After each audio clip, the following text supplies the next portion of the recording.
kami po ay masaya at naliligayahan po na isa po ang paaralan namin sa napili po para bisitahin po ng ating po President. Malaking bagay yan. Alatikit na sa ating mga unfortunate na families na pinakailangan ng medical attention. Malaking tulong na rin po sa amin na katulad po nito may libreng check-up para sa mga bata. Nagpapasalamat din po kami sa programa po na ito ng pamahalaan dahil nagkaroon po ng free medical check-up po ng ating po mga estudyante, mga magulang at maging mga guro po natin. Malaki po at maganda po ang magiging epekto nito sa mga estudyante dahil po kapag ang estudyante po ay malusog, mas natututo po sila dito po sa eskwelahan.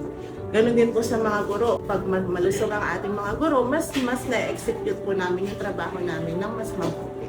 Sa kalidad ng edukasyon ng paaralan kasi pagka may ganyang mga programa ang ating gobyerno, mas magiging maganda yung output when it comes to learning, especially na sa ating mga bata, sa ating mga mag-aaral.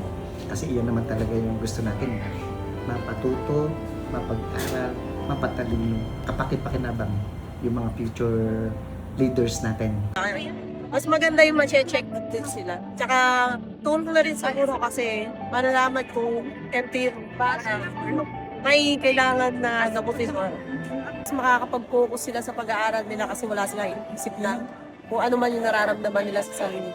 Kami po ay nagpapasalamat sa ating pong Secretary of Education sa ginawa po ganito dito po sa aming paaralan. Maging sa ating pong President, maraming salamat po at privilege po kami na school po namin ang napili po dito. Pangulong Ferdinand Marcos Jr., nakikita natin yung kabutihang loob, magaling mag-desisyon, kagalingan ng desisyon. Pagka pangangailangan ng isang bayan o isang bansa, talagang umaaksyon ng ating Pangulo.